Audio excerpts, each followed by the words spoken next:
Boa noite a todos, sejam muito bem-vindos. Eu agradeço a participação de todos no evento de hoje. Hoje a gente vai ter um evento bem dinâmico e bem participativo, né? A gente vai ter um duelo de titãs, começando pela equipe da urologia, num primeiro momento, e em um segundo momento pela equipe da oncologia. Então, já para dar uma introdução no tema, que a nossa agenda hoje é cheia, o primeiro duelo de titãs da equipe da urologia, nós vamos ter dois cavalheiros no nosso ringue. De um lado, o Dr. Lucas Mendes Nogueira, que vai defender a nefrectomia citorredutora. O Dr. Lucas é médico urologista da Oncobio, coordenador em pesquisa clínica em urologia no HC-UFMG, investigador do Memorial. O Lucas ele veio bem armado hoje, depois de uma brilhante participação na ASCO-GU. Eu acho que vai ser bem produtiva a nossa discussão. E do outro lado do ringue, Dr. Anderson Galvão, médico urologista da Oncobio. O doutor Anderson, que tem a difícil missão de ir contra as suas origens da cirurgia, e ele vai ser contrário à nefrectomia citorredutora. E para conduzir esse duelo, nós temos o debatedor, o doutor Renato Conradi, que é médico urologista da Oncobio e doutor pela Universidade Federal de Minas Gerais. Ele vai conduzir o debate e as defesas dos dois cavalheiros que vão participar do nosso primeiro duelo. Então, por favor, Lucas, pode ficar à vontade para começar a sua apresentação.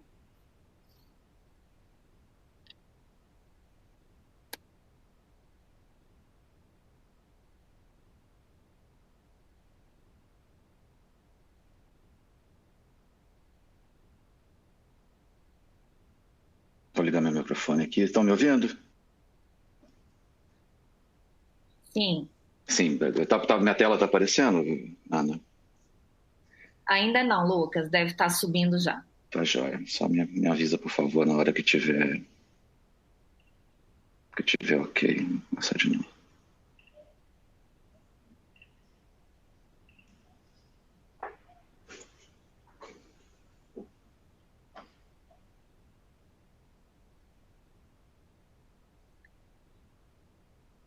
Tá ok?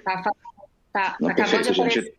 Não, perfeito, gente. Então vamos começar. Eu queria agradecer o convite de estar aqui falando com vocês. A gente está discutindo um pouquinho sobre nefrec citorredutora e, na verdade, eu acho que isso não é um duelo, eu acho que é só uma constatação do que a gente vem tendo de debates no longo dos últimos anos. Hoje eu estava, na hora que estava preparando essa aula, fui pegar o slide, conferir um slide da gente, primeira jornada mineira de Uruonco que a gente fez em 2011, e a discussão era a mesma. Então, assim, só para tentar resumir, eu coloquei aqui esse slide de um artigo sobre um artigo do European Urology há 4 anos atrás, que a gente pode tirar aqui, tira a era das tirosinoquinasas, TKIs, mas o papel hoje da citorredutora é uma questão que talvez nunca vai ser respondida, e basicamente o porquê disso é que isso tudo sempre foi baseado em seleção de pacientes e nunca em indicação integral de sim ou não, mas a gente sabe que existem pacientes que vão se beneficiar e é grande questão identificar esses pacientes.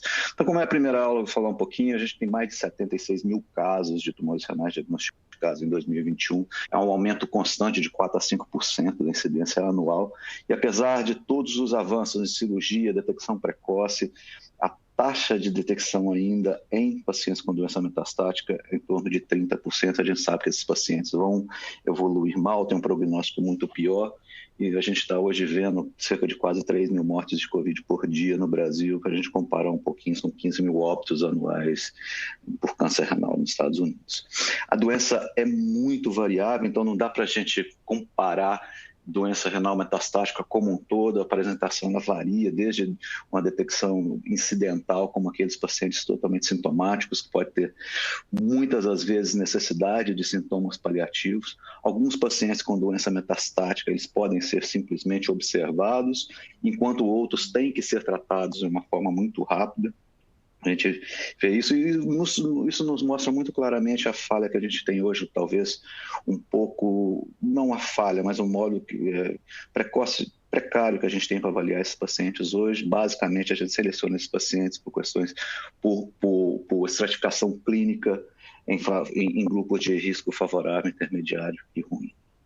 Mas essa não é a verdade no câncer renal. O câncer renal, apesar de não ter uma taxa de mutação muito elevada, é um tumor muito imunogênico, tem um componente imunológico muito importante. Isso está relacionado às taxas de resposta tanto à cirurgia como também ao tratamento sistêmico desses pacientes, e a gente vê hoje que não dá para a gente dicotomizar entre sim e não, a que vamos oferecer cirurgia para todo mundo, não vamos cirurgia não vamos oferecer cirurgia para ninguém.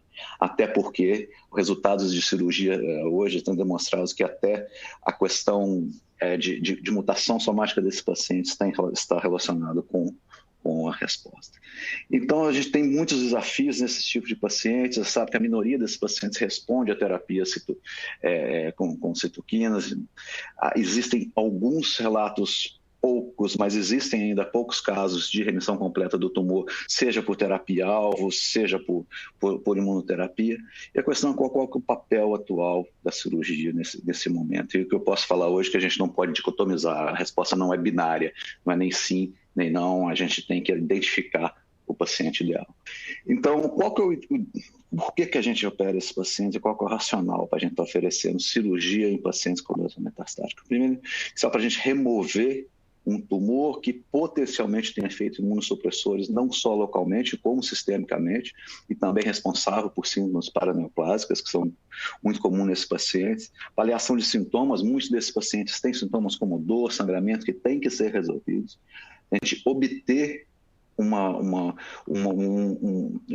histologia bem feita e com acurácia grande para determinar o subtipo desses tumores e estar lá na frente, ajudar os nossos colegas oncologistas a tratar esse paciente da forma mais adequada possível.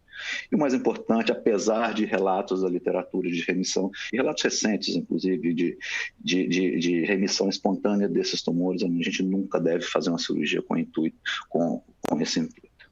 Então, a gente passar um pouquinho existem o racional, a base do emprego de cirurgia, esse é o slide clássico, e 2 estudos compararam pacientes com doença metastática que receberam interferon alfa, com ou sem nefrectomia redutora. Basicamente, a gente tem um benefício de 30% em sobrevida nos pacientes que receberam a terapia combinada.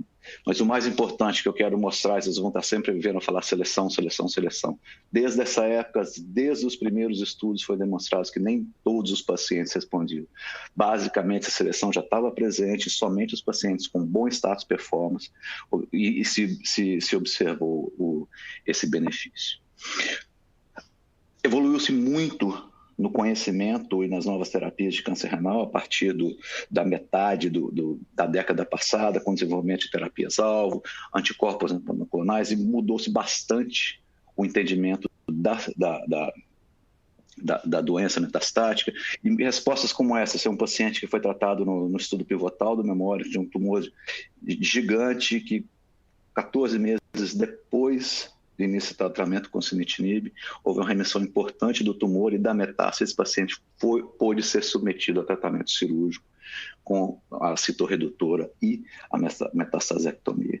Então, mudando muito o paradigma da época do tratamento desses pacientes e, com consequência disso, de várias outras evidências, a partir dessa época, o número de cirurgias citorredutoras, nefrectomias citorredutoras, ela diminuiu. Motivos são vários. Talvez a gente escolher melhor os pacientes, ver talvez qual aquele que vai se beneficiar, inicialmente fazer terapia sistêmica e conseguir identificar aquele paciente que responde, mas basicamente eu acho que essa queda ela tem associado o entusiasmo com novas terapias e também o desconhecimento de que essas novas terapias iam trazer, se haveria resposta completa, não haveria. Não, mas também a gente tentar ajustar as indicações e tentar selecionar aquele paciente que mais responde. Evidências foram surgindo, estudos retrospectivos mostrando que, associado ao uso de terapias-alvo, havia um benefício em aqueles pacientes que eram submetidos à nefrectomia citorredutora, mas, de novo, aqui critérios de seleção bem definidos. Não eram todos os pacientes que respondiam, mas a resposta principalmente daqueles pacientes que tinham com bons fatores prognósticos clínicos, e aqui a gente mostra que não somente os critérios de Moltzer ou os critérios do IMDC, mas também com relação ao anatopatológico dessas lesões, estadiamento anatopatológico dessas lesões, o tipo de metástase é muito importante. A gente sabe hoje, por exemplo, que metástase pancreática ele tem um curso muito indolente em comparação com outros tipos de metástase, e a gente tem mais hoje mais padrões e mais, talvez, arsenal para a gente poder definir quem que tem prognóstico.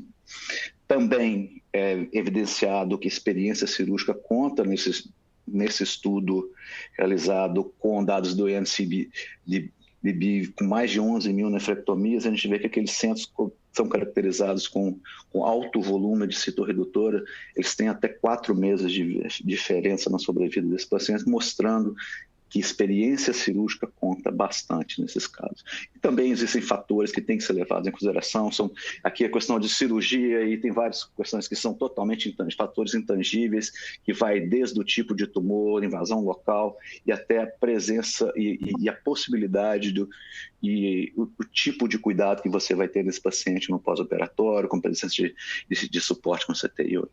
Então, a grande questão é que com esse questionamento em cima, a gente vê que as coisas não são preto e branco. Acho que tem que ser bem avaliado, tem que ser bem selecionado esses pacientes. E veio o Carmena. O Anderson vai falar, tenho certeza que ele vai falar bastante no Carmena. Eu vou falar do rato, mas veio um estudo, o Randomized Control Trial, Gold Standard, para mostrar evidências, um estudo de não inferioridade que mostrou que pacientes com doença avançada submetidos a tratamento sistêmico tinham um resultado semelhante, não inferior, àqueles submetidos a cistectomia redutora seguida do tratamento sistêmico. E a gente vê aqui que esse estudo pulou a nossa pirâmide de evidência, foi bater lá em cima, não continua o único estudo que mostra evidência, e ele continua lá em cima com grau de evidência. E o que a gente viu depois disso foi praticamente um Atlético e Cruzeiro, onde, por um lado, defensores de citorredutora, do outro, os defensores de não se realizar. E o mais interessante que eu vi muito, se a gente pegar especialistas na doença, a gente viu, por um lado, os oncologistas clínicos defendendo a citorredutora e os urologistas defendendo a não realização da citorredutora. Foi uma coisa que me chamou muita atenção e ainda não sei o porquê disso, mas a gente esquece muito que a grande questão está na seleção de pacientes e não na realização ou não para todos esses pacientes. Então, acho que eu posso falar um pouco hoje para vocês é que a citorredutora, em associação com terapia sistêmica, ela tem um papel importante, está associada a melhor sobrevida em pacientes selecionados. E a gente tem alguma evidência com relação a isso, a gente tem estudos pivotais, todos os estudos pivotais dessas drogas, pacientes, pelo menos 2/3 desses pacientes receberam citorredutora, não dá para a gente não ter evidência dos estudos retrospectivos que mostraram benefício nesses pacientes, e principalmente com seleção, principalmente aqueles pacientes com risco favorável e intermediário são aqueles que vão mais se beneficiar. Falar um pouco do Carmena, acho que basear essa aula em falar mal do Carmena, acho que não é o objetivo.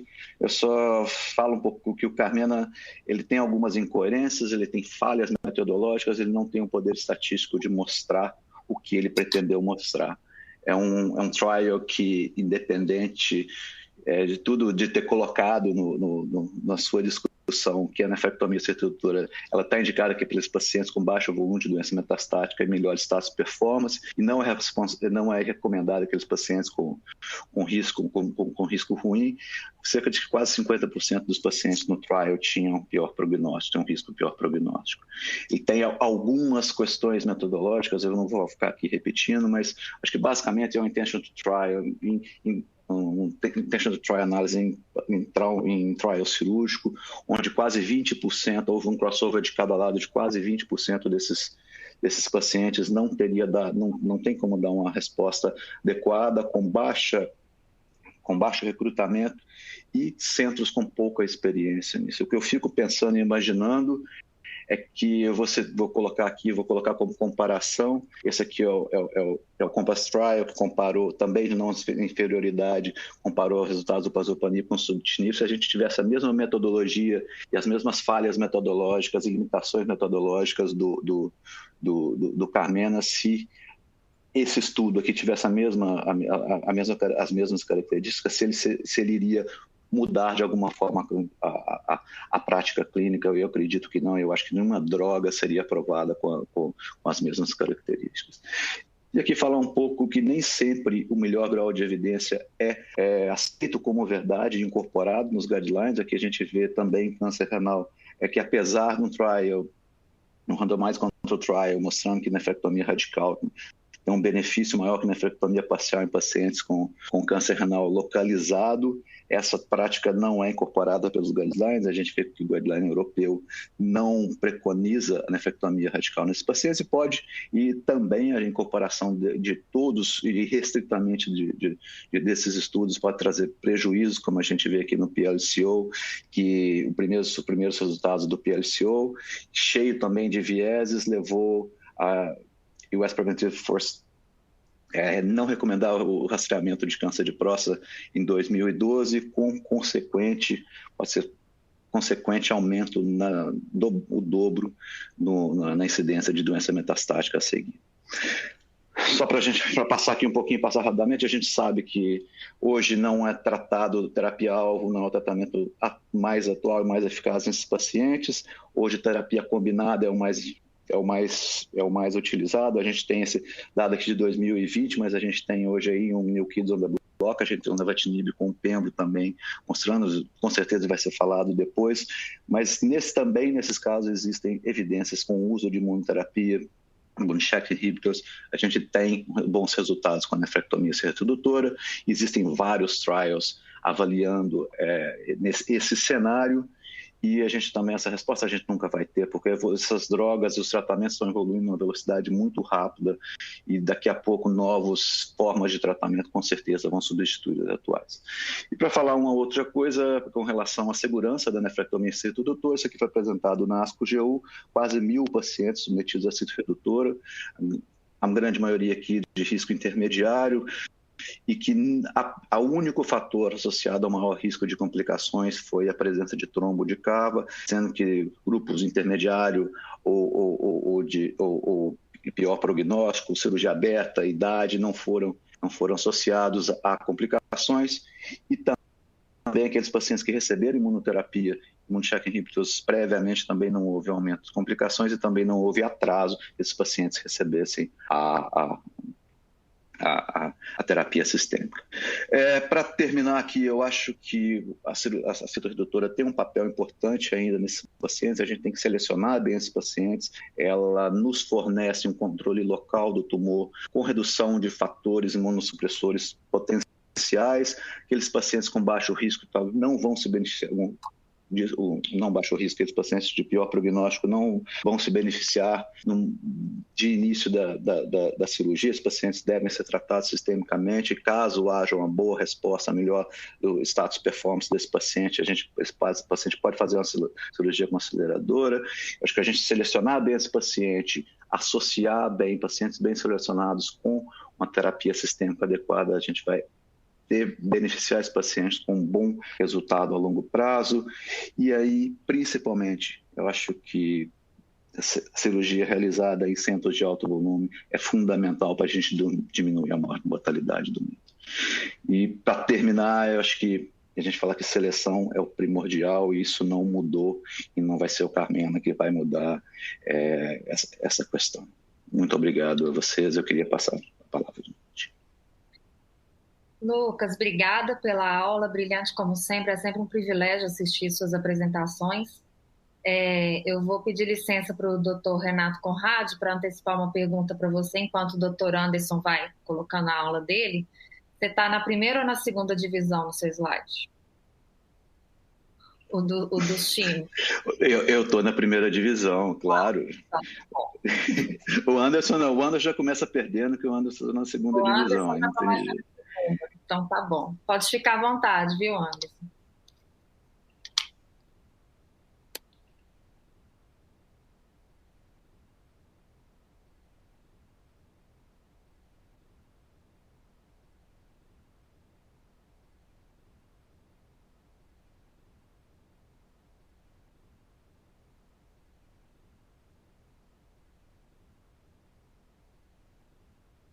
Anderson.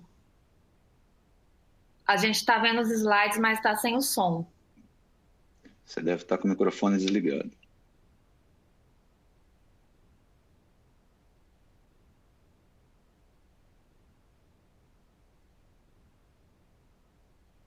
Tentar desativar o mudo embaixo, Anderson.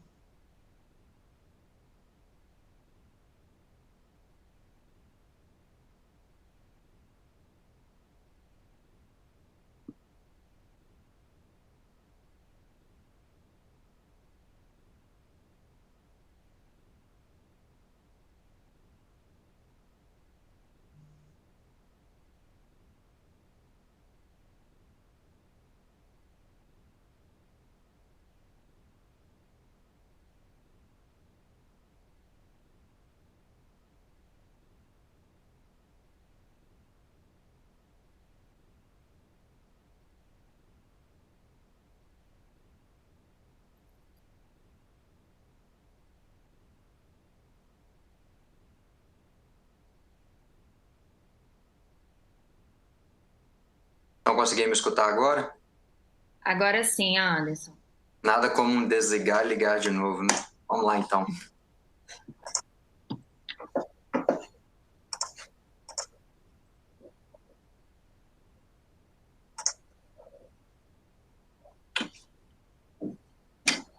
Estão conseguindo ver minha apresentação? Sim. Ok, então vamos lá. Eu falei que o Lucas fez alguns spoilers da minha aula, mas enfim.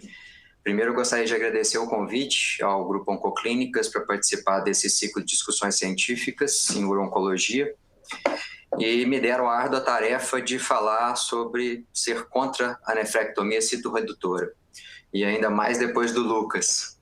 Então eu vou utilizar o meu conflito de interesse número 1, que eu sou urologista, para poder modificar um pouquinho o título. Então eu vou falar que eu sou contra a nefrectomia citorredutora upfront. Bom, o Lucas já apresentou esses slides inúmeras vezes. Isso é para quebrar um pouco o gelo, mas é o slide mais importante dessa aula. Eu concordo com ele. Hoje, a medicina de precisão, as decisões têm que ser individualizadas e é o ponto-chave, né? Para contextualizar um pouquinho, esse dado eu tirei agora no final da tarde do CIR. A gente tem hoje um cenário de algo em torno de 16% nos Estados Unidos dos pacientes diagnosticados com câncer de rim já metastático. Então, esses são os pacientes de interesse dessa aula. E por que isso? Porque, apesar de uma melhora substancial com as novas drogas, esses pacientes ainda têm algo em torno de 13% de sobrevida em 5 anos, o que é muito ruim. Isso é muito importante para essa aula também. Tudo que a gente vai falar aqui gira em torno desses critérios de classificação de prognóstico, né? São alguns, foram iniciados por Mozart. Então, os do Memorial, que é onde o Lucas está, são os mais utilizados nos trabalhos científicos, mas nós temos da Cleveland Clinic, do IMDC, e basicamente eles são muito parecidos, e o prognóstico favorável seria aquele paciente que não tem nenhum dos critérios, o intermediário é aquele paciente que tem 1 ou 2 critérios, e o prognóstico ruim é aquele paciente que tem 3 ou mais critérios. Vou começar com o slide que o Lucas já apresentou, né? Esses são os 2 trials prospectivos e randomizados na década de 90 que deram início a essa estrada da nefrectomia citorredutora, né? Essa parceria entre urologista e oncologista.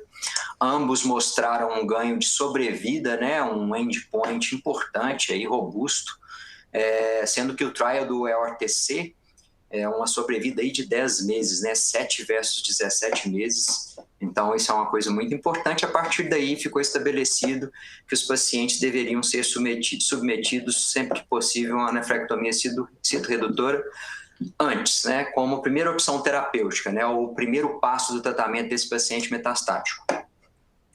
Só que muita água passou debaixo dessa ponte. E antes o que a gente tinha numa doença sistêmica, você basicamente tinha como pilar uma terapêutica local seguida por uma terapêutica sistêmica. O que a gente viu depois das terapias-alvo e mais recentemente das imunoterapias é que realmente você tem uma doença sistêmica com um foco principal no tratamento sistêmico, seguido ou não da nefrectomia citorredutora. que é a proposta da aula.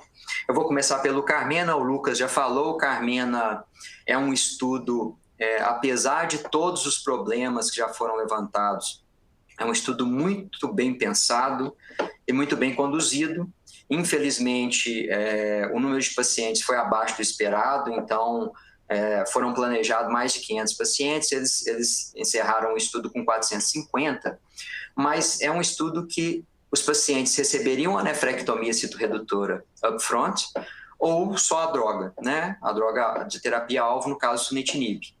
E é interessante porque esse estudo é um estudo de não inferioridade. E quando a gente pensa, não inferioridade é pior. Não, na realidade, nesse caso, ele é melhor. Por quê? Teoricamente, a base do tratamento de uma doença sistêmica é um tratamento sistêmico. Então, a gente tem a nefrectomia citoredutora como um tratamento complementar. Como tratamento complementar, é interessante para mim saber se esse tratamento vai agregar para esse paciente sobrevida, melhora de sintomas ou apenas a morbidade atrelada ao tratamento. E nesse cenário, o melhor design é o design de não inferioridade. E o trial demonstrou que, na realidade, fazer somente sunitinib não é inferior a fazer a nefrectomia e após o paciente ser exposto a sunitinib. A gente pode ver o gráfico, as curvas são bem próximas, né? Foi debatido muito na época porque o estudo tinha muitos pacientes com câncer de rim de prognóstico ruim e prognóstico intermediário. Idealmente, essa dúvida era mais no intermediário, mas numa análise subgrupo, mesmo depois de um tempo, né, já foi feita uma atualização na ASCO mesmo, viu-se que ainda se mantinham. O sunitinib não era inferior à nefrectomia, mas sunitinib nesse cenário de pacientes com risco intermediário, que teoricamente seria o objetivo do estudo. Novamente, uma análise secundária geradora de hipóteses, mas uma análise importante.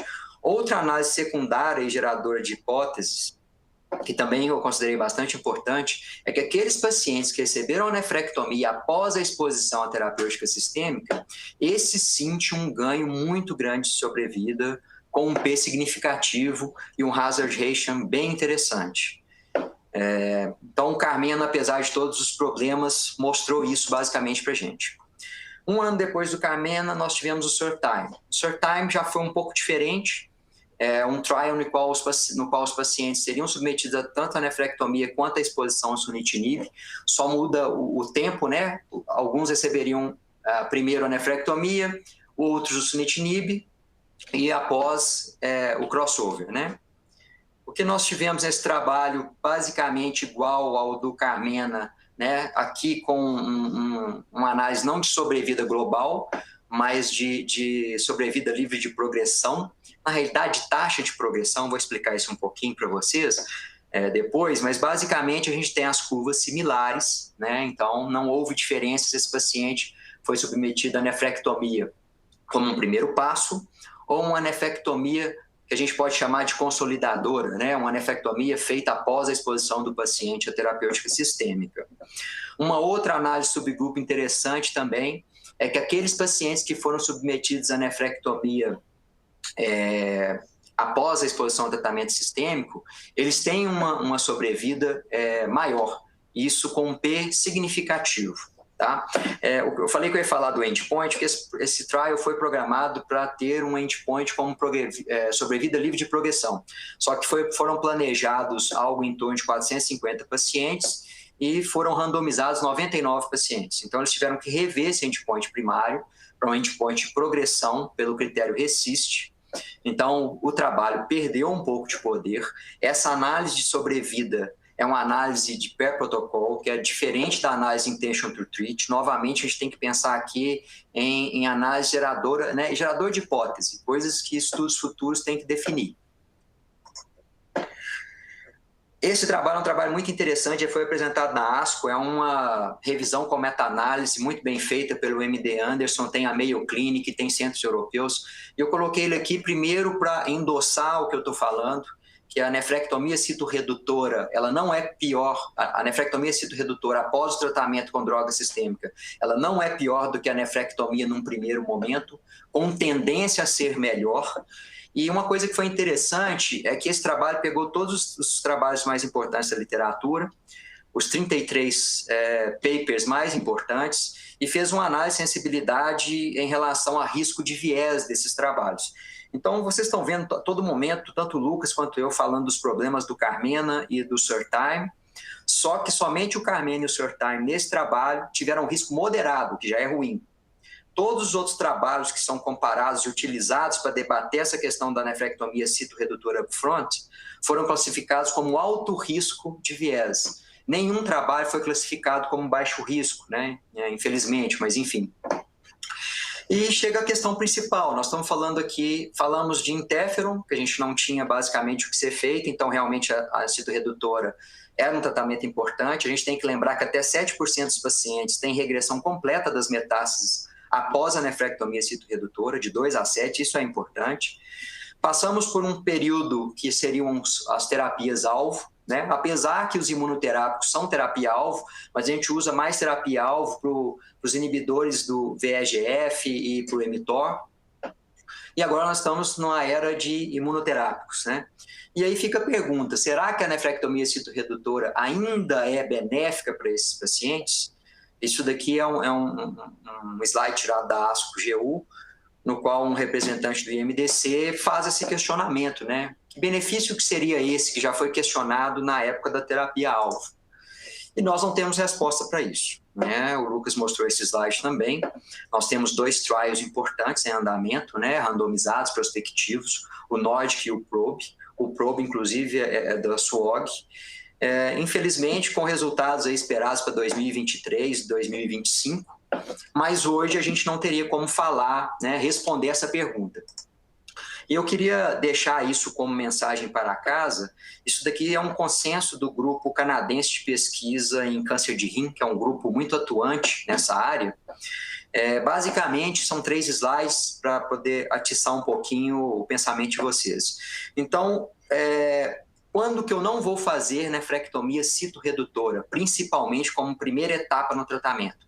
Basicamente, para pacientes de risco intermediário, de prognóstico intermediário e ruim, com sintomas sistêmicos importantes, né, das metástases, com metástase do sistema nervoso central, doença renal pequena frente à doença metastática e doentes que têm uma progressão rápida, né? A maioria dos estudos mostra que a sobrevida desses pacientes que têm progressão rápida em câncer renal metastático tem sobrevida marginal de 3 meses. Então, esses pacientes, eles devem considerar a terapêutica sistêmica e, dependendo da evolução, a nefrectomia citoredutora. Em quem eu não vou fazer nefrectomia citoredutora? Nos pacientes com prognóstico ruim ou naqueles com sobrevida limitada, né? E qual que eu vou fazer a citoredutora como primeiro tratamento? Naqueles pacientes que têm performance status bom, novos, com poucos sintomas ou nenhum sintoma sistêmico e com metástases em um número pequeno. Idealmente, aquele paciente que é candidato à metastasectomia, concomitante ou não à cirurgia renal. Eu coloquei, são meus últimos 2 slides, tá? Eu coloquei essa tomografia aqui de uma outra aula só para mostrar para vocês como que essa questão é um pouco controversa.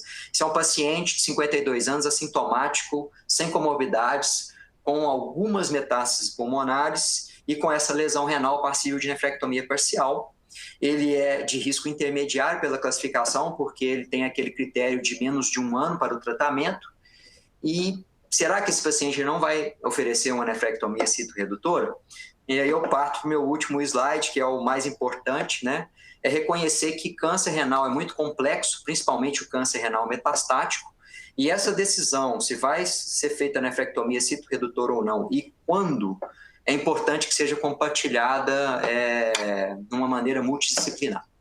Tá? Então, era isso que eu gostaria de falar para vocês. Muito obrigado aí pela atenção de todos. Muito obrigada, Anderson. A gente gostaria de abrir para perguntas da plateia. Quem tiver pode enviar pelo chat, que a gente vai responder. E eu queria pedir para o Dr. Conrad, né, ver se tem alguma pergunta para os palestrantes. Boa noite a todos. Muito esclarecedoras as 2 apresentações.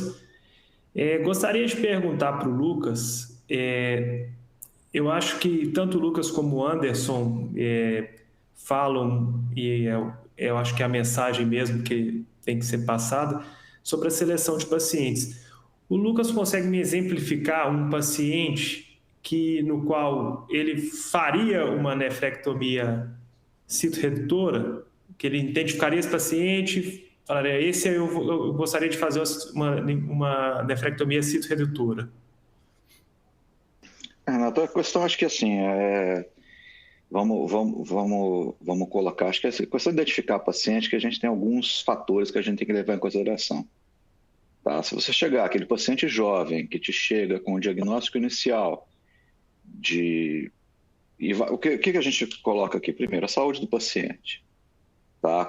E o prognóstico desse paciente. Então, você recebe o paciente tem uma, vamos dizer assim, o volume tumoral renal dele, o primário dele, é muito maior do que o volume metastático. Ele tem uma boa performance status, aquele paciente que você vê que ele vai ser beneficiado, a doença não está tão galopante também, que você já tem que fazer uma terapia sistêmica de cara. Aquele paciente é o paciente, talvez seja aquele paciente ideal. Estou falando, a gente tem muito pouco hoje para poder...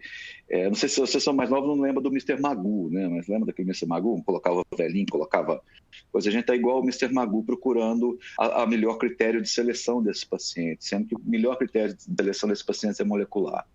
Esse aqui é o grande questão. A gente não sabe quem. A gente tem critérios clínicos. Tá? Então, você pega aquele cara de bom prognóstico que a gente tem, jovem, com um volume primário muito maior do que o volume metastático. Aquele cara, por exemplo, que tem uma metástase, não tem uma metástase cerebral, que ele vai ter uma metástase pulmonar, uma metástase pancreática, e que o passo da doença não é aquele passo tão agressivo. Por outro lado, se a gente vê aquele paciente que está com características de pior prognóstico, doença agressiva, a gente não sabe qual que seria o papel da citoredutora em outros tipos tumorais. Então, existem muitos tumores, tumor de ducto coletor e de outros que a gente não vê. Aqueles pacientes com doença muito agressiva, que não está no passo certo, padrão de uma doença metastática, e que tem comorbidades e que tem uma massa metastática muito maior do que o primário, que talvez retirar o primário você não vai ter muito efeito imunológico, esse paciente eu acho que ele merece ser tratado sistemicamente. Então, assim, e aquele que não tratar e não fazer de forma nenhuma, eu acho que é só a evolução do paciente, a resposta à terapia sistêmica que a gente vai ter. Mas assim, a gente precisa de pôr um óculos no Mr. Magoo, esse aqui é um óculos melhor, o grau dele já passou, acho que esse que é o ponto. Sim, concordo com você, Lucas. Ô Anderson, te perguntar, assim, num cenário de SUS, que eu não sei também como é que é o acesso dos pacientes, a velocidade que eles conseguem ter acesso aí às drogas, a terapia alvo. Em algum caso, ou você lembra de algum caso, ou você consegue exemplificar algum caso que você vê assim, que o paciente vai demorar a receber essa medicação e seria beneficiado pela cirurgia, ou você está tendo facilidade em encaminhar esses pacientes para oncologia, para eles serem tratados rapidamente? O que você vê? Bom, Renato, eu concordo com o Lucas no que ele falou, e essa pergunta foi interessante, que é o meu segundo conflito de interesse, né? Eu opero no SUS. Definitivamente não. Até o ano passado, a nossa realidade, pelo menos aqui em Belo Horizonte, é que a gente estava na era do interferon. Então, basicamente, a gente fazia nefrectomia citoredutora em todos os pacientes como primeiro tratamento. Muitos pacientes receberiam só isso como terapêutica-alvo, eu acho, como terapêutica. Eu acho que os oncologistas podem até me ajudar nisso daí, mas se eu não me engano, o sunitinib foi liberado agora pelo SUS, foi incorporado recentemente. Talvez isso mude um pouco. E é interessante isso que o Lucas falou, porque a gente tem que levar em consideração, a maioria dos trabalhos não levou em conta um fator que eu considero essencial. A gente até estava debatendo sobre isso, e é difícil fazer trabalho sobre, que é a ressecabilidade do tumor primário. Uma preocupação de todos esses trabalhos é a chance do paciente com nefrectomia citorredutora upfront não receber a terapêutica sistêmica. E isso tem variado de 18%, 20% a 30%. Então, quando você tem um tumor muito agressivo local, aquele exemplo que o Lucas mostrou, a tomografia, ilustra muito bem. É um tumor de ressecabilidade duvidosa, difícil, o paciente às vezes vai para CTI, transfusão, demora a recuperar. A chance desse paciente ter uma progressão e não ser exposto ao tratamento principal é muito grande. Mas no SUS, enfim, a nossa realidade tem uma vantagem, pelo menos assim, as últimas citorredutoras que eu fiz no HC, que eu me lembro, todas foram por laparoscopia, né?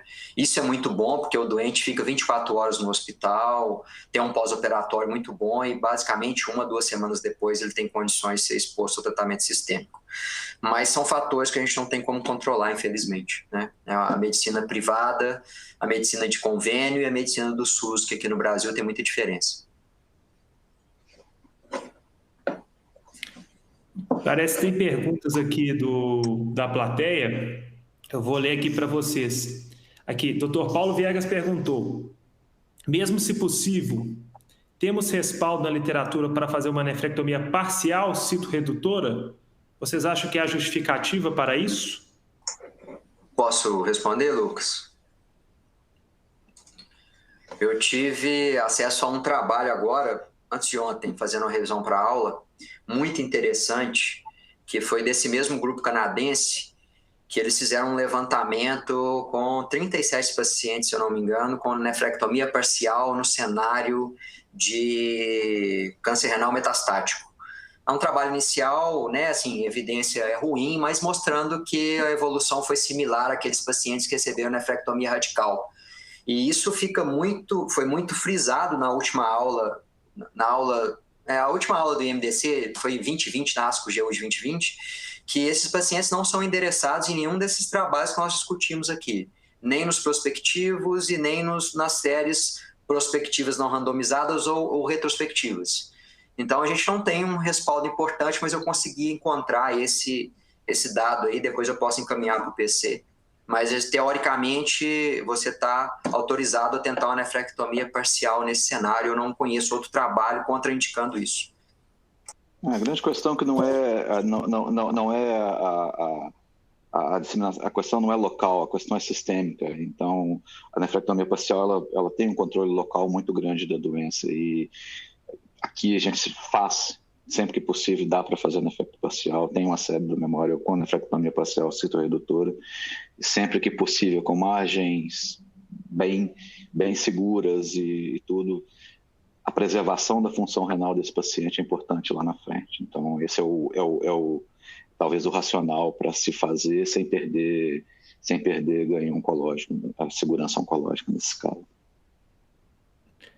Outra pergunta da plateia aqui, do Dr. Alexandre Menezes, e vamos fazer essa pergunta e depois a gente encerra essa parte inicial da urologia. Ele pergunta se vocês acham que tem algum papel da biópsia pré-operatória para ajudar na decisão de nefrectomia citorredutora, se o anato patológico ele pode servir como mais uma informação para essa decisão.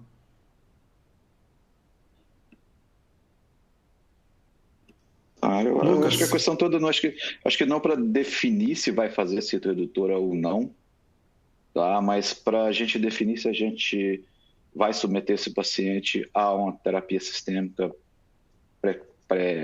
inicial ou não seria mais importante. Alguns casos pode te dar uma informação, mas a questão também é que muitas vezes a acurácia dessa biópsia não é muito grande, não é muito boa. Os tumores têm uma área de necrose maior e muitas das vezes você vai ter uma informação que vai te deixar mais, talvez, desorientado, vai te atrapalhar mais do que ajudar. Mas existem casos onde você está pensando em terapia sistêmica e que talvez o pessoal da onco, acho que tenha crescido um pouco o emprego de terapia sistêmica em carcinomas renais não convencionais, fora do carcinoma renal convencional. Depois eles podem falar isso muito melhor do que a gente, mas eu acho que para definição de tratamento sistêmico, eu acho que poderia ser importante naqueles pacientes que não têm condição cirúrgica, seja pelo volume da doença ou condição clínica. Você, Anderson, algum comentário? Não, só lembrando que o que a gente debateu antes, né, infelizmente, a minoria dos pacientes, algo em torno de 2%, que teriam condições aí de fazer uma nefrectomia parcial. Né? E eu concordo com o que o Lucas falou aí a respeito da biópsia. Só para encerrar aqui, Renato, eu acho que a gente tem que ver, em vez de a gente ficar discutindo se faz ou se não faz, muitas pessoas, depois do Carmena, têm falado para não se fazer cito redutor. Eu acho que vejo isso como um copo meio... Aquela história do copo meio cheio, meio vazio. Tá? Eu acho que se a gente não fizer, se eu fizer cito redutor em pacientes que não necessitam, você tudo bem, eu vou estar fazendo em pacientes que não vão precisar, mas a gente não sabe se a gente está deixando, se a gente deixar de fazer, a gente vai estar deixando de oferecer um tratamento que pode beneficiar o paciente lá na frente. Então, são visões diferentes, pontos diferentes, que eu acho que hoje é muito difícil com os dados que a gente tem, a gente ter uma definição e a gente tem que selecionar o paciente com a melhor forma, com o que a gente tem de melhor na mão. Acho que cada caso é um caso e a medicina a oncologia está indo para esse caminho. Com certeza. Acho que a mensagem é essa. Queria agradecer vocês dois pelas brilhantes apresentações. A Ana perguntou aí do futebol. Eu estou seguindo o Zema. Como meu time está em baixa, eu não vou falar de futebol. Já suspendeu o Campeonato Mineiro, então não vamos, né? Não podia nem ter posto aquele slide, Lucas, mas tudo bem. E vamos continuar aí. Boa noite a todos. Obrigada, equipe da URO. Excelentes apresentações. Os cavalheiros foram muito respeitosos. Agora a gente vai colocar um pouquinho de fogo no parquinho com a minha dupla, meus colegas. Então, eu vou introduzir agora o Dr. Bruno Favato. Ele é médico oncologista da Oncobio, Oncocentro e Hematológica. Ele vai falar para a gente sobre favorecer a terapia em primeira linha de imuno no câncer renal metastático. O Bruno, que é um grande colega, eu sei que ele dá tudo para não entrar em uma briga, né, Bruno? A gente fica te colocando nessas situações. E a segunda palestrante, a doutora Nicole Rossi, que ela é médica oncologista do Núcleo de Hematologia, e ela é preceptora da residência do HC, da UFMG, e ela vai defender imunoterapia e TKI em primeira linha. E a doutora Nicole, que também é uma grande amiga, eu sei que ela também dá tudo para não sair de uma briga, né, Nicole? Vamos começar então. Eu queria que o doutor Bruno colocasse a sua aula. Por favor, Bruno, fica à vontade. Boa noite, gente. Boa noite a todos. Queria agradecer a Ana aí pelo convite, em nome do Grupo Oncoclínicas. Já estou partilhando minha aula aí. Quando tiver ok, vocês me avisam, por favor. Queria aproveitar também para parabenizar meus colegas urologistas pelas brilhantes apresentações. E vamos lá, tentar manter o nível. Já entrou, Bruno. Tá joia. Então vamos começar. Me coube aí nessa parte da oncologia, de ponto e contraponto, defender aí o tratamento do câncer renal metastático, a combinação de imunoterapia. Não tem nenhum conflito de interesse para essa apresentação. E o que a gente tem que definir primeiro, o primeiro passo, né, por onde começar, já foi colocada a classificação histológica. A gente sabe que a maior parte dos tumores renais, 75%, são tumores de células claras, são também os mais representados em todos os estudos. Mas a gente não pode esquecer que 25% tem outras histologias e, às vezes, com tratamentos que têm um benefício maior de um tratamento em detrimento a outro. Então, sempre que possível ter essa classificação histológica, isso pode nortear, às vezes, a nossa conduta, né? E um outro passo importante, que já foi dito pelo Dr. Lucas, pelo Anderson também, é a estratificação de risco, né? Não vou me ater muito a isso, eu tinha até colocado alguns slides. A gente sabe que as duas principais são a classificação do Memorial e do MDC, né? Algumas pequenas diferenças nos fatores desfavoráveis entre os dois critérios, né? Basicamente, do Memória tem o LDH e o IMDC fala sobre a neutrofilia e a trombocitose. Bom, falando na importância dessa classificação de risco, o Lucas já colocou, a diferença de evolução de um paciente de prognóstico favorável ou de um paciente de prognóstico desfavorável ou pobre, ela é muito grande, às vezes 6 vezes de diferença entre um paciente com um prognóstico pobre e um paciente com um prognóstico favorável. Isso também pode nortear muito a gente poder definir o que foi colocado nas apresentações anteriores, se você vai entrar logo com uma terapia sistêmica, se vai tentar fazer alguma nefrectomia citorredutora. Enfim, o câncer renal metastático. Então, como é que a gente vai escolher a melhor terapia para o câncer renal metastático? Conforme já foi colocado também, a evolução das terapias do câncer renal, ela mudou muito ao longo do tempo, desde a época do interferon e até o surgimento dos TKIs, né, e agora a imunoterapia. Então, a gente estava numa era do interferon, numa era meio de trevas, né, desde muito tempo atrás, e em 2005 começaram a surgir os primeiros trabalhos com os inibidores de tirosina quinase, né, com o sorafenib e o sunitinib, que foram as primeiras drogas aprovadas, e a partir daí vieram outras drogas, inibidores de mTOR também, em primeira, segunda linha, e essa a gente chama da era do TKI, né? Desde 2015, né, com o trabalho de nivolumab em segunda linha, a gente começou a ver o potencial que a imunoterapia tem para tratar esses cânceres renais, né? Então, a gente chama que agora a gente está na era da imunoterapia, né, que realmente foram medicações que alteraram em muito o tratamento e o desfecho da doença.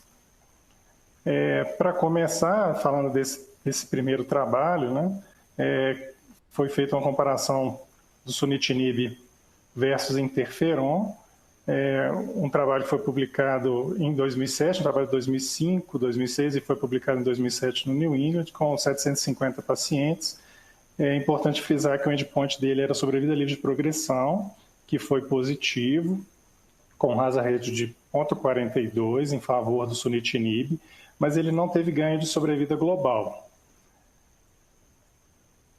Aí, depois, veio o CheckMate 025, entrando na era da imunoterapia, que foi a primeira imunoterápico introduzida no tratamento do câncer renal metastático. Esse já é um imunoterápico introduzido em segunda linha de tratamento, um outro trabalho com 821 pacientes, já que o endpoint dele já mensurando sobrevida global. E ele foi positivo, né, com uma melhora aí de 27% de redução do risco de morte nos pacientes que usaram o nivolumab.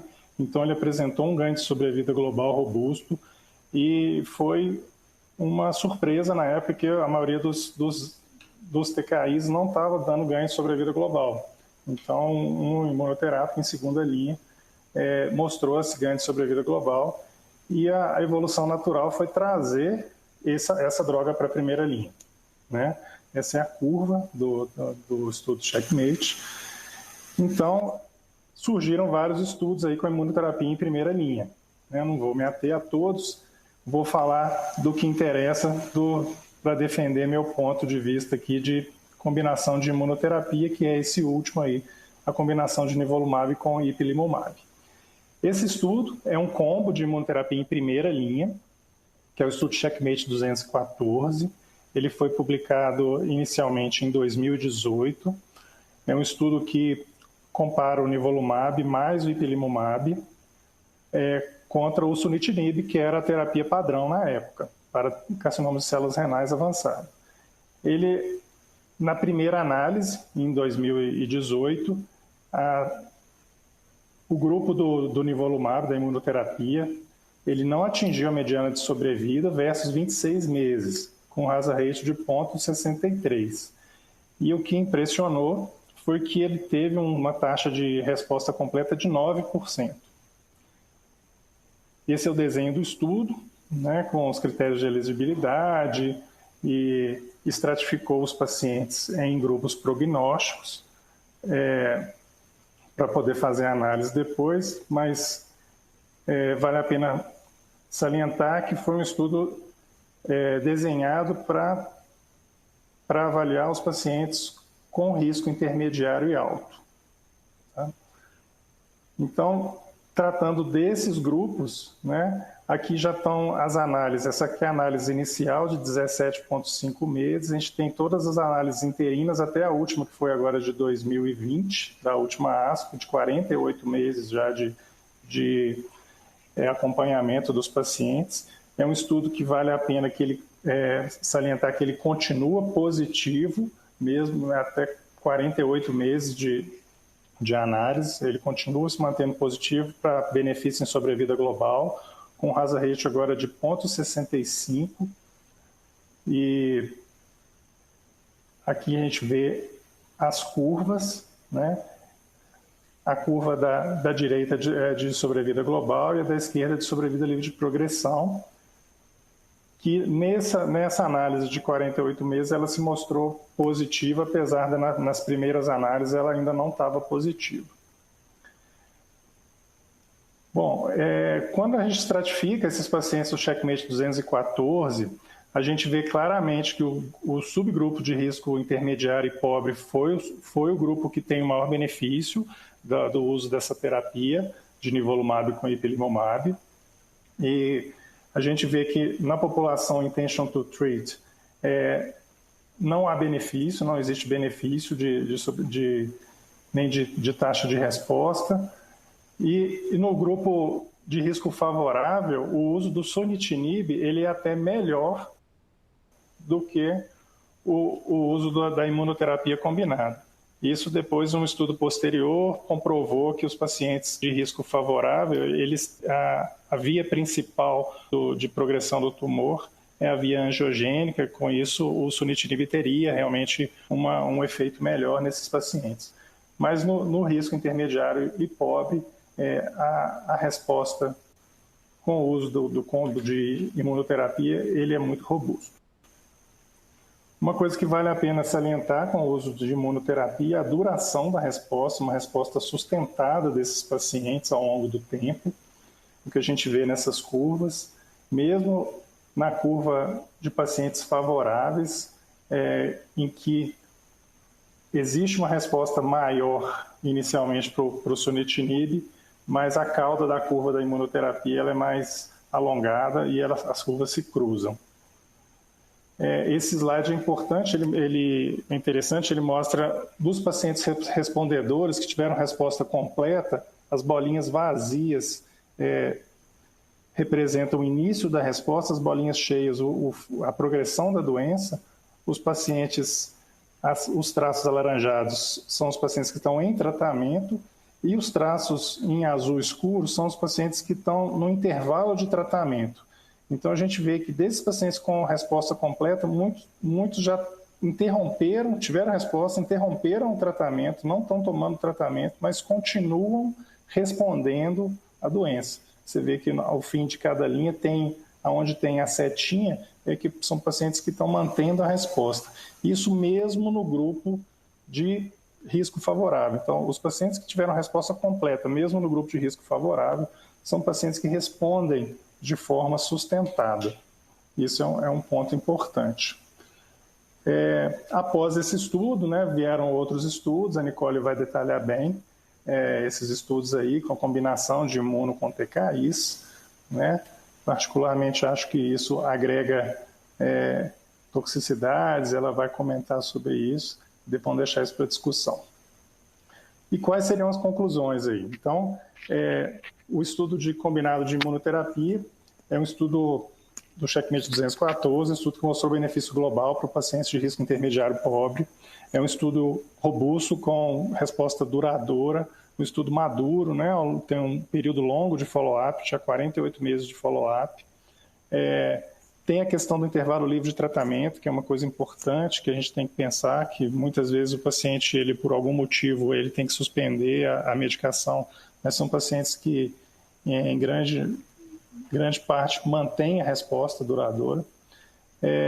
A combinação de imunoterapia ela leva um maior índice de efeitos imunorrelacionados, a gente tem que saber manejar.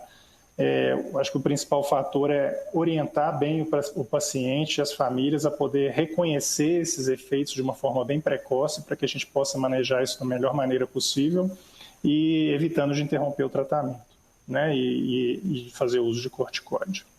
Tá? Era isso. Agradeço pela atenção de todos aí, estou aberto à discussão. Perfeito, Bruno. Você fez uma excelente revisão do tema. Obrigada pela apresentação.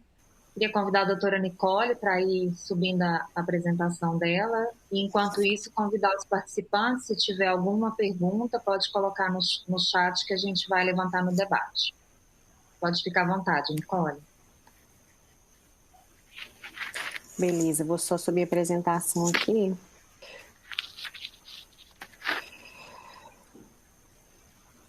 Tá aparecendo? Ainda não. Tá aparecendo a apresentação, gente? Não?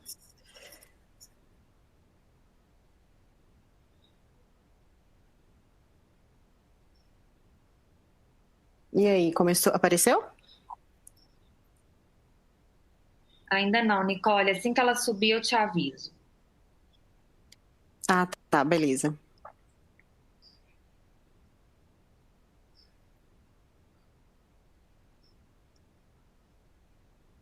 Tenta de novo, Nicole. Tá aparecendo Stream Enable, acho que não foi. Ah, tá, então peraí. Acho que agora vai. Peraí. Acho que agora vai.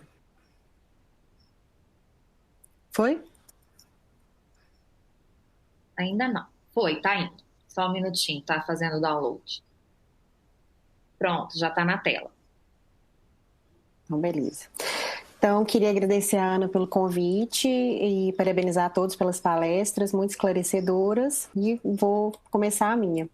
Eu sou a Nicole Machado Rossi Monteiro, sou oncologista do Grupo Oncoclínicas, do Núcleo de Hematologia e Oncologia e preceptora da residência de Oncologia do HC. E hoje o meu desafio foi falar sobre o tratamento do câncer renal metastático e defender a combinação de IO com TKI. Então, a introdução dos inibidores de checkpoint no tratamento do câncer renal metastático realmente alterou paradigmas. Tivemos vários estudos practice changing nos últimos 5 anos e os pacientes exibindo respostas duradouras e de longo prazo. Então, realmente, a imunoterapia é a base do nosso tratamento de primeira linha. E a gente tem várias combinações de IO com TKI, todos os estudos de fase 3, que eu vou falar um pouquinho sobre cada um bem rapidinho, e sempre o braço comparador é o sunitinib. Então, o primeiro estudo que eu vou falar é o estudo Keynote 426, que foi um estudo publicado ano passado, em março, de pembro com axitinib versus sunitinib. E até pouco tempo atrás era a única combinação de IO com TKI aprovada pelo FDA. É um estudo que mostrou um aumento de sobrevida global para o grupo do pembro com axitinib. E um follow-up estendido, publicado em 2020, confirmou esse aumento de sobrevida global, melhor em 24 meses, taxas de respostas objetivas para o grupo do pembro com AXI e respostas completas. E um tratamento bem tolerado. Aqui a gente tem as curvas, só para ilustrar mesmo, que a gente vê ali as curvas de Kaplan-Meier, tanto de sobrevida global, aqui à esquerda da tela, e aqui à direita da tela, a curva de sobrevida livre de progressão, que a gente vê que realmente o P com significância estatística. O próximo estudo, que também foi publicado na New England ano passado, em março, é o estudo Javelin. O estudo Javelin foi um estudo que avaliou o tratamento de avelumab com axitinib versus sunitinib, mas é um estudo que não teve aumento de sobrevida global, a gente só teve aumento de sobrevida livre de progressão. Mas a gente vê aqui que realmente teve esse aumento de sobrevida livre de progressão. O próximo estudo foi um estudo que foi apresentado na ESMO, e foi publicado agora, em março de 2021, na New England. Então, eram 650 que foram randomizados a usar nivolumab com cabozantinib versus sunitinib. E realmente o nivo com cabo teve uma melhor sobrevida global, teve também aumento e uma maior taxa de resposta. Muito interessante afirmar também nesse estudo que a combinação de nivo com cabo teve uma melhor qualidade de vida para esses pacientes. E essa combinação foi aprovada pelo FDA agora em janeiro. Aqui a gente tem as curvas de Kaplan-Meier, a gente vê aqui a curva de sobrevida livre de progressão, né, as curvas separando bem, com P com significância estatística, Meier aí para a sobrevida global também. Aqui só para falar dos 3 estudos, a gente tem o Keynote 426, Javelin, Checkmate 9AR, né, todos, o IO com TKI, todos usando o braço comparador com sunitinib, sobrevida global apenas no Keynote e no Checkmate, Javelin não teve, todos com aumento de sobrevida livre de progressão e mostrando taxas de respostas bem maior do que o grupo do sunitinib. E os eventos adversos maior ou igual ao grau 3 foram semelhantes nos 2 braços. Falando um pouquinho sobre um estudo que foi apresentado agora na ASCO, geniturinária, que é o CLEAR Trial, não vamos alongar muito nele, mas é um estudo de 3 braços em que foi avaliado o levatinib com pembrolizumab versus sunitinib e o levatinib com everolimus versus sunitinib. O endpoint primário do estudo foi a sobrevida livre de progressão e ela foi atingida e evidente em todos os subgrupos. A sobrevida global também favorece o levatinib. Importante resposta, bem importante, aí de 71% no grupo do levatinib com pembro, e o perfil de toxicidade foi comparável com outros trials. Aqui a gente tem a curva tanto de sobrevida livre de progressão, a curva de Kaplan-Meier, e aqui a curva de sobrevida global. A gente vê que tem as curvas se tocando aqui, acho que talvez mais para frente a gente vai ter alguma resposta sobre o que está acontecendo nessa região da curva de sobrevida global. Então, como escolher o seu tratamento? A gente tem que considerar vários fatores. O Bruno já começou a falar. A primeira coisa é fazer a classificação de risco do seu paciente. E aí vem a minha primeira crítica aí ao estudo de o Checkmate 214, que o Bruno falou dele, que é de IO com IO. A gente não tem benefício no subgrupo favorável. Já os estudos de IO com TKI, a gente abrange todos os aspectos da classificação de risco. Então, o FDA não aprova a combinação de IO-IO para esses pacientes.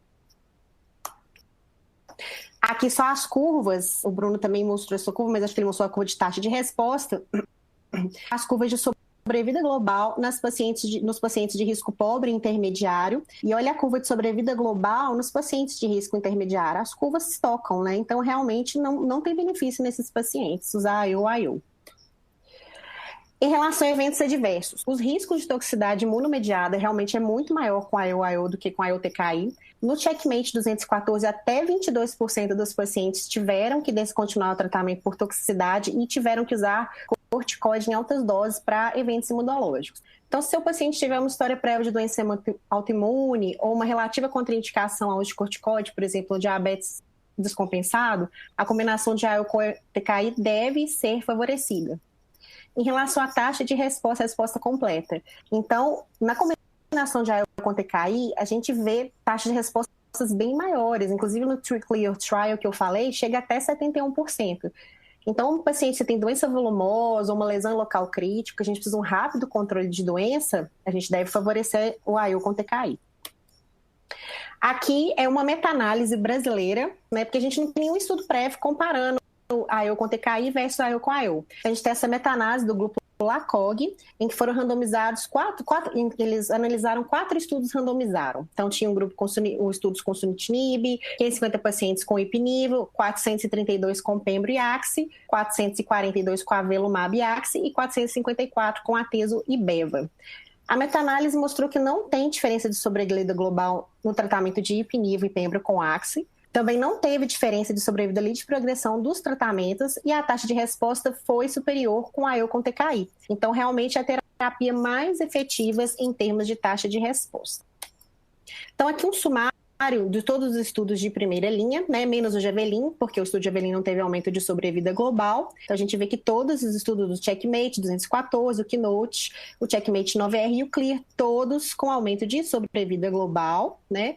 E aqui a gente vê que o risco favorável não está incluído aqui nesses pacientes do Checkmate 214. E aí, como a gente tem muito urologista no grupo, quis marcar isso aqui, ó, nefrectomia prévia. A maioria dos pacientes dos estudos fizeram nefrectomia prévia, tanto no grupo controle como no grupo experimental. Uma crítica muito importante aqui no checkmate. Na melhor avaliação de resposta desses pacientes, a gente vê que aqui o grupo de IO com teve maior taxa de progressão de doença do que no grupo do sunitinib. O que a gente não vê aqui no IO com TKI, né? Aqui no IO com TKI a gente teve, na melhor avaliação de resposta, uma taxa de progressão de doença maior no grupo do sunitinib. Outra crítica aqui também, aqui no checkmate 214, 35% dos pacientes tiveram que usar doses altas de corticoide com uma taxa de descontinuação de 22,1%. Aí muita gente fala, mas no checkmate você teve melhora da qualidade de vida e nos outros estudos não. Não, no 9R a gente também teve melhora da qualidade de vida no grupo experimental. Outra crítica que muitas pessoas falam, mas se eu usar IO com IO em primeira linha, o que eu vou usar em segunda linha? Eu não vou ter o que oferecer. Não, a gente tem o que oferecer, a gente tem estudos, são estudos pequenos, mas, por exemplo, após a progressão com pembro com axtinib, você pode oferecer para o seu paciente o cabozantinib. A progressão após nivo com caboza pode oferecer o levotinib com everolimus. E até mesmo a combinação de NIP e IVO é uma alternativa, apesar de a gente ter dados muito limitados. Então, é interessante realmente a participação desses pacientes no clinical trial. O Bruno já comentou, a gente tem alguns estudos também de primeira linha em andamento, que a gente vai ter algumas respostas interessantes. O COSMIC 213, em que os pacientes foram randomizados a NIV e IP-CABO, ou NIV e IP, ou placebo. E o estudo PEDIGREE, que tem um desenho um pouquinho mais complexo. Os pacientes recebem NIVO e IP, se tiver resposta completa, vão ser mantidos no NIVO. Se tiver doença estável, vão ser randomizados a NIVO ou NIVO com CAB. E se tiver progressão de doença, vão utilizar o cabozantinib. Só comentar que a gente tem esse estudo aqui de segunda ou terceira linha, que é um estudo de fase 3, que está em recrutamento aqui em Belo Horizonte, em pacientes que usaram TKI e anti-PD1. Esses pacientes podem ter usado isso sequencialmente ou concomitância, em que a gente vai analisar o braço experimental, que é o belzutifan, e o braço comparador vai ser o everolimus. Então, primeira coisa, quando você tem um paciente de câncer renal metastático, realmente a gente tem que definir a estratificação de risco desse paciente e a partir daí que você vai definir o seu tratamento. Se o paciente não tiver risco favorável, realmente a nossa opção é o IO com TKI. Então, qual que é a take-home message? Então, o IO com IO ou IO com TKI é o padrão de tratamento em primeira linha, então realmente é incomum o uso de TKI de agente único. A combinação de IO com TKI favorece todos os grupos de risco. A gente teve uma menor taxa de descontinuação com IO e TKI. Nós temos dados para o sequenciamento do tratamento. E embora o tratamento com IO e IO tenha ótimos resultados, os trials que avaliam IO com TKI mostram taxas de resposta até 70%, que é um novo marco no tratamento de primeira linha. É importante a gente sempre frisar, a gente tem que oferecer para o paciente o melhor tratamento no melhor momento dele. É isso, são as referências bibliográficas utilizadas. Agradecer a todos. Muito obrigada, Nicole. Você detalhou muito bem cada grupo especificamente, né, na apresentação. Eu queria iniciar o nosso debate agora, começando com uma pergunta para o Dr. Bruno. Bruno, uma das vantagens da gente fazer a combinação de imuno com imuno são as respostas duradouras que o tratamento traz para a gente, né? Então, a gente tem pacientes que nós estamos vendo que, às vezes, sem o tratamento, eles mantêm a resposta. Eu queria que você falasse se a gente tem alguma segurança para interromper o tratamento com a imuno e se você consideraria essa estratégia para algum paciente, para qual paciente seria um candidato da interrupção do tratamento com a imunoterapia. Oi, Ana. Boa colocação. Eu queria inicialmente parabenizar a Nicole pela apresentação. Realmente, o combo de TKI com imuno, a gente tem mais estudos e talvez seja essa a linha. Embora o Checkmate 214 é um estudo muito bom e tem um acompanhamento já há muito tempo. Mas essa pergunta que você fez, Ana, é o seguinte, realmente a interrupção do tratamento ela não foi prevista, né? Mas muitas vezes o paciente tem alguma reação e ele precisa descontinuar a imunoterapia, e esse paciente que tiveram que descontinuar, ao acompanhamento dentro do estudo mostrou que eles continuavam tendo resposta. Eu vejo isso até no cenário atual, né, um cenário de pandemia. Às vezes um paciente com performance status não muito bom e você começou a fazer uma imunoterapia, ele teve alguma resposta, depois ele acabou tendo um efeito imunorrelacionado, você teve que suspender. Às vezes, talvez esse paciente você não tenha tanta pressa de tentar uma outra linha para ele, sabendo que ele pode continuar respondendo, né? Eu acho que eu não usaria isso como uma estratégia de pensar em interromper, mas é uma informação que agrega aí para a gente dar uma certa tranquilidade, né? Para a gente poder pensar que se tiver que interromper, esse paciente pode continuar respondendo. Concordo, Bruno. Ótima colocação em relação à questão da pandemia. Também concordo com você em relação a isso. Então, agora uma pergunta para a doutora Nicole. Nicole, um dos desafios da gente usar duas drogas diferentes na combinação, um tratamento com a imuno associado ao TKI, é que a gente tem um pouco de dificuldade em distinguir qual efeito que é de qual droga, né? O que você tem feito na sua prática em relação a reações adversas graves relacionadas ao tratamento? Como que você maneja essas reações? Se você puder falar um pouquinho para a gente. Ana, realmente é um desafio, né, a gente fazer distinguir esses eventos. São semelhantes, por exemplo, a hepatotoxicidade, tanto o AIO quanto o TKI pode dar, a diarreia, tanto o AIO quanto o TKI pode dar.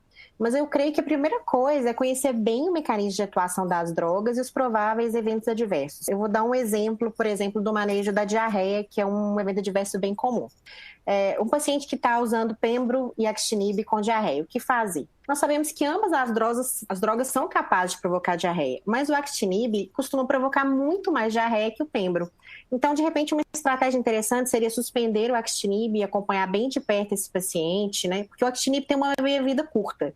Então, se em 24, 48 horas que foi retirado o Actinib, seu paciente não melhorar, provavelmente trata-se de uma diarreia imunomediada. E aí deve ser iniciado com corticoide. Perfeito, Nicole, concordo sim, é geralmente isso que a gente faz na prática, né? A gente tenta primeiro o TKI, que na maioria das vezes é o culpado das reações, e a gente vê melhora dos sintomas, consegue seguir com a imuno, né? Agora eu vou fazer um papel de Marília Gabriela, um bate e volta, começando com o Bruno. Livro preferido, Bruno? Tô brincando. Fala para mim, Bruno, 30 segundos. Qual paciente que, se estiver sentado na sua frente, é aquele que você vai escolher para imuno? Ana, um paciente que, com certeza, um paciente de risco intermediário ou pobre, né? Foi o que mostrou o estudo de combo de imuno. E um paciente, às vezes, com performance status não muito bom, um paciente que teria muito efeito colateral com o uso de TKI. Eu acho que eu daria preferência a entrar com um combo de imuno para esse paciente. E Nicole, um paciente na sua frente que você iria de imuno TKI? Um paciente jovem, um paciente que tem um grande volume de doença, que eu preciso de taxa de resposta, ou um paciente, por exemplo, que tem uma diabetes descontrolada, que eu não, né, que se eu usar corticoide, isso vai descompensar o diabetes. Acho que seriam uns casos interessantes de usar. E Bruno, um paciente que você não usaria imuno? Bom, um paciente com alguma doença imune, né, um paciente de risco favorável, né, também. E um paciente que, igual a Nicole falou, que está precisando de resposta. Eu acho que o paciente precisando de resposta, eu entraria com um combo aí, com um TKI. Tem uma chance de progredir, né? A gente tentar começar com o TKI. Eu acho muito importante. A gente vê desses pacientes, né, de risco intermediário e alto, que, igual o Lucas colocou na apresentação dele, muitos pacientes, às vezes, a doença é muito insidiosa, mas a gente vê, às vezes, doenças de progressão muito rápida.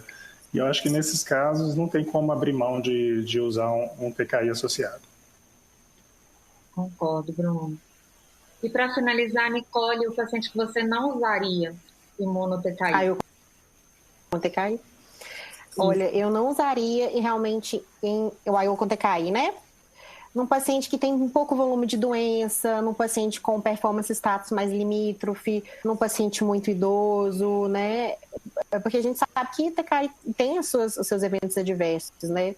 Num paciente, por exemplo, que já tem algum quadro crônico de diarreia, que o TKI realmente pode piorar muito isso. Basicamente é isso. Perfeito, gostaria de agradecer aos dois. Eu queria falar que, em virtude da hora, a gente vai deixar para discutir os artigos da ASCO no segundo momento, porque foram muitas apresentações muito ricas, com muitas discussões, para não ficar cansativo. A gente vai ter uma oportunidade de trazer os melhores trabalhos da ASCO-GU desse ano em um segundo encontro. Eu conto também com todos vocês nessa próxima apresentação nossa. Foram brilhantes as apresentações, acho que muito esclarecedoras de dúvidas que a gente tem na nossa prática clínica, de como selecionar esses pacientes, né? Eu acho que a ASCO-GU desse ano, na parte de rim, trouxe muito sobre isso. A ASCO foi muito sobre biomarcadores, sobre, né, avaliando fatores moleculares, como selecionar melhor os tratamentos, trazendo novas terapias, igual a Nicole mencionou na aula dela, com inibidores de RIF, que podem vir, né, como novas opções aí, seja na primeira, segunda ou linhas subsequentes.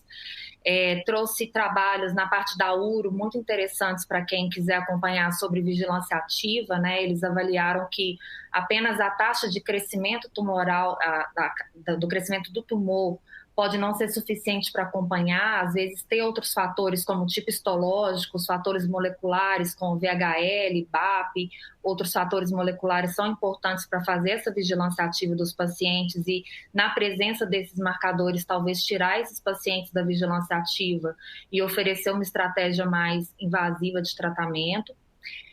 Na parte da onco foi o estudo CLEAR, que foi a cereja do bolo, que a Nicole já abordou, né, que é o levantinib com o pembrolizumab, que performou bem para a sobrevida livre de progressão com uma taxa de resposta objetiva de 71%, que é muito importante, né, com hazard ratio para sobrevida livre de progressão de 0,39, então é um estudo que, assim, ele é bastante promissor para a primeira linha, depois da aprovação acho que vai ser uma das nossas opções. Mais uma, né, das que a gente já tem na primeira opção de IO com TKI. O estudo SWOG 1500, que foi o estudo do tumor sarcomatoide como opção do tratamento do cabozantinib para essa população. E há algumas mudanças na patologia. A gente tem uma nova classificação patológica para tumores papilíferos. A gente vai deixar de usar a classificação papilífero tipo 1 e tipo 2 e a gente vai avaliar agora o grau dos tumores. Então, só dando alguns, né, pontos do que foi colocado na ASCO-GU, mas a gente pode ter uma oportunidade de entrar em mais detalhes em todos esses estudos mais para frente. Eu gostaria de agradecer a presença de todas as pessoas que tiveram no bate-papo, que mandaram perguntas e que nos assistiram até o final. Muito obrigada.